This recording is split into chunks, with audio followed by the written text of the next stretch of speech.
आप देख रहे हैं BRJ टीवी जनता की आवाज़ में आज उपस्थित हूँ अरवल जिले के अरवल प्रखंड में। और यहाँ पे TET STET उत्तीर्ण नियोजित शिक्षक संघ गोपगुट के द्वारा यहाँ पे कल 2 तारीख से इन लोग धरना प्रदर्शन में हैं, भूख हड़ताल में हैं। क्या मांगे हैं, क्या चीज के लिए इन लोग इस जिले के अंदर ब्लॉक प्रांगण में भूख हड़ताल करने पे इन लोग ताजुब है, यानी भूख हड़ताल करने का मतलब जान त्यागने के लिए तैयार है। क्या कारण है, क्या सरकार इन लोग को सुविधा नहीं दे पा रही है, ये इन लोग से जानना चाहेंगे। इसका अध्यक्ष है शैलेंद्र जी, मैं उनसे बात करूंगा कि इसका मुख्य मांगे क्या है। सर, आपको इस चैनल में स्वागत। बहुत बहुत धन्यवाद आप हमारी बात को उठाने के लिए। और मैं आपको बताना चाहूँगा कि ये जो आज हमारा अनिश्चितकालीन धरना प्रदर्शन सब भूख हड़ताल की शुरुआत हुई, इसके लिए सबसे प्रमुख मांग है कि एक प्राथमिक शिक्षा निदेशक रवि प्रकाश जी का लेटर निर्गत हुआ है। उसके आलोक में विभिन्न जिला में विभिन्न पदाधिकारियों द्वारा अलग अलग तरह से मनमानीपूर्ण रवैया अपनाते हुए परिभाषित करके NIOS से प्रशिक्षित शिक्षकों को नवनियुक्त माना जा रहा है, यानी 31/3/2019 के बाद उनकी बहाली मानी जा रही है। जबकि ये शिक्षक 14 में ही बहाल हुए हैं, 16 में भी बहाल हुए हैं, 12 में भी बहाल हुए थे। अब इनको नवनियुक्त कहा जा रहा है। अब नवनियुक्त का मतलब है कि जो 8 साल का सेवा कर चुका है उनको फिर से 19 से माना जाएगा कि फ्रेश बहाली इनकी हुई। तो ये सरासर अन्याय है और इस अन्याय के खिलाफ हम लोग आंदोलन पर उतारू हुए हैं। यह आंदोलन हमारा राज्यव्यापी है और राज्य के विभिन्न जिलों में कार्यक्रम संचालित हो रहे हैं। उसी कड़ी में हम लोग अरवल जिला में भी धरना प्रदर्शन पर बैठे हुए हैं। इसके साथ साथ अन्य स्थानीय मुद्दे भी हैं जो कि हम लोगों को पूरा नहीं किया जाता है।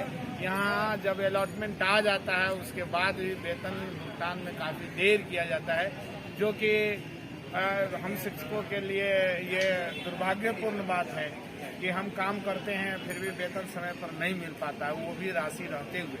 ये सरासर विभाग की लापरवाही है। और सरकारी जो वेतन का अलॉटमेंट आता है वो भी उस समय के बाद ही आता है। ये गलत परंपरा हमारे सरकार की तरफ से पेश किया गया है कि जब तक 2-3 महीना नहीं हो जाता है तब तक अलॉटमेंट नहीं दिया जाता है, जिससे हम लोग बिना वेतन के ही काम करते हैं। अगर हमारे जो सरकार में अधीनस्थ काम करने वाले मंत्री या पदाधिकारी हैं, यहाँ तक कि शिक्षा विभाग के पदाधिकारी हैं, उनको अगर बिना वेतन के काम कराया जाएगा तो कैसा लगेगा, वो खुद समझे। AC रूम में रह करके सारे नीतियों को संचालित करते हैं, जबकि हमको गांव गंवाई में रहना पड़ता है और गांव के गरीब गुरबे बच्चों को हम गुणवत्तापूर्ण शिक्षा देते हैं और भूखे पेट शिक्षा कौन देगा। ये सरासर हम लोगों के साथ अन्याय हो रहा है, जिसे हम लोग अब बर्दाश्त करने वाले नहीं हैं और यही कारण है कि हम लोग आज धरना प्रदर्शन कर रहे हैं। यानी आज से सुबह से बैठे हुए हैं आप लोग, क्या अभी तक कोई भी पदाधिकारी आप लोग को कोई सांत्वना देने के लिए? मैं बता दूं कि अरवल जिला ऐसा जिला है जहां जिला शिक्षा पदाधिकारी नहीं है। एक ही DPO यहाँ पदस्थापित हैं, वो भी चिकित्सा अवकाश में है। एक PO हैं, मात्र एक PO हैं, उन्हीं के जिम्मे पूरा विभाग चल रहा है। यहाँ का प्रभार लिए हुए हैं आपको औरंगाबाद के जो DO हैं, उन्हीं को यहाँ का डिस्चार्ज दिया गया है। अब बताइए कि बड़ा जिला है औरंगाबाद, उस जिले को चलाने में ही वो व्यस्त रहते हैं, अरवल जिला को कम टाइम दे पाते हैं। अरवल जिला में एक भी DPO नहीं है, एक मात्र PO के सहारे विभाग चल रहा है। आप समझ सकते हैं कि किस तरीके से चल रहा है। PO जो हमारे अभी हैं वही DPO हैं, वही DO के चार्ज में भी रहते हैं, जो प्रशासनिक चार्ज लेना होता है वही DO के। कभी कभी तो ऐसा हो जाता है, गनीमत हो जाता है कि उनकी भी छुट्टी हो जाए तो कोई BO, अब BO भी यहाँ 5 होने चाहिए, 5 प्रखंड में 5 प्रखंड शिक्षा पदाधिकारी होने चाहिए, उनके जगह पर मात्र 2 हैं। तो पदाधिकारियों का यहाँ टोटा लगा हुआ, पदाधिकारी हैं ही नहीं। अब पदाधिकारी हैं ही नहीं तो संचिकाओं का निष्पादन होगा कैसे? ये तो सवाल खड़ा होता ही है। संचिका निष्पादन नहीं होगा तो कार्य तो कछुआ गति से चलेगा ही, और कछुआ गति से चलने के लिए जो दोषी हैं उनको सजा मिलना चाहिए। शिक्षकों को सजा क्यों दिया जाए? ये तो सरासर अन्याय है। आप भी समझ सकते हैं कि ये अन्याय कितना हो, ये तो बंद होना चाहिए। हम मांग भी करते हैं सरकार से, आपके माध्यम से हम सरकार से मांग करते हैं कि ये सब व्यवस्था बंद होनी चाहिए। पिछला दफा विधानसभा के सत्र में सवाल भी स्थानीय विधायक द्वारा उठाया गया था कि यहाँ पदाधिकारियों की कमी है, फिर भी सरकार ने यहाँ पदाधिकारियों का स्थापन नहीं किया है। ये भी दुर्भाग्यपूर्ण बात है। यहाँ पदाधिकारी 5 डीपीओ होने चाहिए, 5 में केवल एक ही डीपीओ है। अब एक डीपीओ जिसमें 5 डीपीओ का कार्य चल रहा है, तो ये तो सही चीज है नहीं, प्रशासनिक लापरवाही है, ये लापरवाही दूर होना चाहिए। आप लोग ये जो भूख हड़ताल पे हैं, अगर यहाँ के पदाधिकारी आप लोग को आज पहली दिन है और किसी तरह का कोई संदेश नहीं मिलता है तो कितने दिन तक भूख हड़ताल करेंगे? देखिए, ये तो अनिश्चितकालीन है। जब तक के हमारी मांग पर सहानुभूतिपूर्वक विचार नहीं किया जाता है, तब तक ये अनवरत जारी रहेगा। चलिए, कुछ और लोग हैं। आपको क्या नाम हुआ? जगन्नाथ प्रसाद खत्री, मैं जिला महासचिव हूँ अपने साथ। जी जी।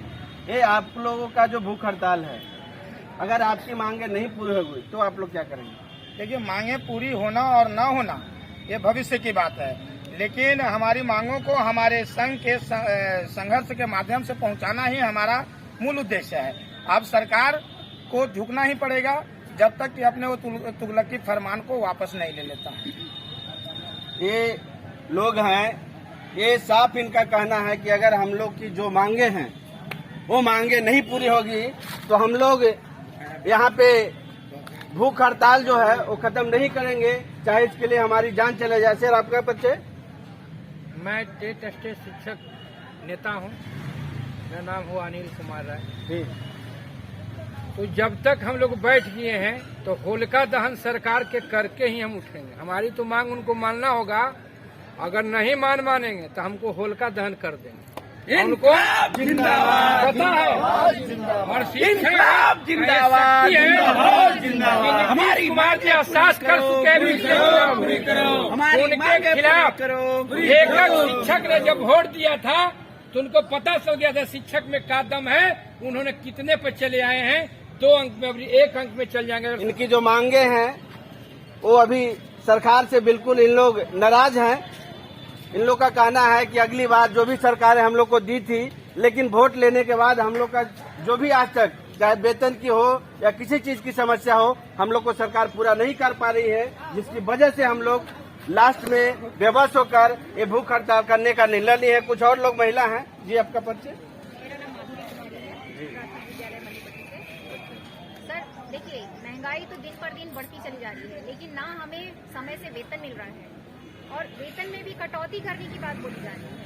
हम प्रशिक्षण लेने तो विभाग के आदेश पर ही गए थे और जब प्रशिक्षण हो गया हमारा, उसके बाद तुगलकी फरमान जारी करते थे कि 21 तक जो है, जो 2019 तक नहीं करेंगे उनको अनट्रेंड माना जाएगा, नौकरी से निकाला जाएगा, या फिर बहुत सारी तरह की है। तो ये तो बहुत ही गलत बात है। महंगाई इतनी आसमान छू रही है, विधायकों को चाहिए हर एक चीज का लाभ चाहिए, पेंशन चाहिए, 5 साल के लिए आते हैं तो उन्हें सारी सुविधाएं चाहिए सरकार की तरफ से। और हम शिक्षक जो अपनी पूरी जिंदगी लगा देते हैं राष्ट्र के निर्माण में, शिक्षा को और आगे बढ़ाने के लिए, हम सुबह 9 बजे से 4 बजे तक कड़ी मेहनत करते हैं, गरीब बच्चों को पढ़ाते हैं ताकि वो शिक्षित हो जाए, लेकिन हमें ना समय से वेतन मिलता है, ना पदोन्नति मिलती है, कुछ भी नहीं। हम लोग क्यों नौकरी कर रहे हैं? अपने बाल बच्चों के लिए तो कर रहे हैं। ये देखिए, सारे लोग टीचर हैं, यानी इनकी जो मांगे हैं इन लोग को स्पष्ट करना है कि अगर इनकी मांगे नहीं पूरी हुई तो हम लोग इस भूख हड़ताल को खत्म नहीं करेंगे, यानी जीवन भी त्यागने के लिए तैयार हैं। कुछ और लोग उनसे बात करेंगे, बताएंगे अपना परिचय। प्रखंड अध्यक्ष करती है। और सबसे बड़ी बाकी तो समस्या सर लोग बतावे किए हैं, यहाँ जो जिला कार्यालय में जो है बहुत व्यापक रूप से भ्रष्टाचार है। बिना पैसा दिए हुए कोई भी काम शिक्षकों का नहीं होता, चाहे बकाया और 3 साल से 4 साल से बाकी है, शिक्षकों का बकाया राशि नहीं मिल रहा है। इसका मुख्य कारण है कि जो टेबल के नीचे से पैसा देते हैं उसका वेतन मिलेगा, बकाया राशि मिलेगा, बाकी को अभी तक चक्कर लगाने कार्यालय का। यानी आप लोग टीचर हैं, टीचर होने एक बड़े पदाधिकारी भी हैं, आप लोगों के साथ इस तरह का यहाँ पे इस जिले में किया जाता है तो आम जनता को क्या हो रहा होगा समझ सकते हैं, क्योंकि सारे लोग भ्रष्टाचार से मुक्त है। आम जनता को इस जिले में अभी तक कोई वैल्यू नहीं है। तो आप लोग खुद एक शिक्षा देने वाले व्यक्ति हैं, बच्चे के भविष्य बनाने वाले, आप लोग के साथ इस तरह से हरकत किया जा रहा है और क्या हरकत होता है? हम लोग क्या बच्चों का संस्कार देंगे जब हम ही लोग के साथ इस तरह का रवैया अपनाया जा रहा है?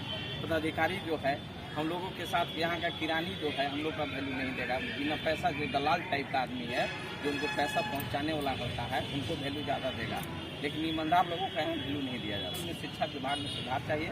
इस संबंध में हमने एक ज्ञापन भी दिया है डीएम साहब को। अब देखिए वहाँ से क्या हम लोग का मिलता है न्याय या नहीं मिलता है। इसका जीता जागता उदाहरण है कि एडवाइस एक साथ आया है, तो बीच बीच में से कुछ लोगों को क्यों दिया गया, उससे जांच किया जाए। यानी स्पष्ट है कि जो लोग पैसा घूस देते हैं हाँ। उनकी पेमेंट हो जाती है, उन्हीं को जो लोग नहीं देते हैं उनकी नहीं होती। उनकी बकाया राशि नहीं मिलेगा। कोई काम तो छोड़ दीजिए, बकाया राशि जो है करीब सब चीज उसमें देखा जाए, एडवाइस में से बीच बीच में से उठा के दिया गया है। यह एक बहुत भ्रष्टाचार का सबसे अच्छा उदाहरण है, देखा जा सकता है। बड़े पदाधिकारी इस पर जांच करें किस प्रकार से बकाया राशि का भुगतान किया जा रहा है। ये सारे लोग टीचर हैं, इनकी जुबान से आप सुन सकते हैं कि इनका खुद कहना है कि इन्हीं लोगों में से कुछ ऐसे लोग हैं जो घूस देते हैं तो उनकी पेमेंट होती है, जो घूस नहीं देते उनकी पेमेंट नहीं होता है और वो परेशान रहते हैं। इस तरीके से हरकत है। तो मैं यहाँ के पदाधिकारी और यहाँ के जो भी बिहार सरकार से मैं मांग करना चाहूंगा कि इन लोग की जो समस्या है, जो इस धरती के धरोहर हैं, क्योंकि ये धरती शिक्षा पे आधारित है, शिक्षा बच्चों को मिलेगा तभी विकास हो सकता है, शिक्षा नहीं है तो कोई विकास नहीं हो सकती है। ये सारे लोग धरोहर हैं, टीचर हैं, इन्हीं पे बच्चों का भविष्य है, तो इस पे सरकार खिलवाड़ न करे। मैं अपनी ओर से मांग करूंगा कि इन लोग की जो समस्या है उसको सरकार विनम्र न करते हुए इनकी समस्या को सुनकर इनका निदान कर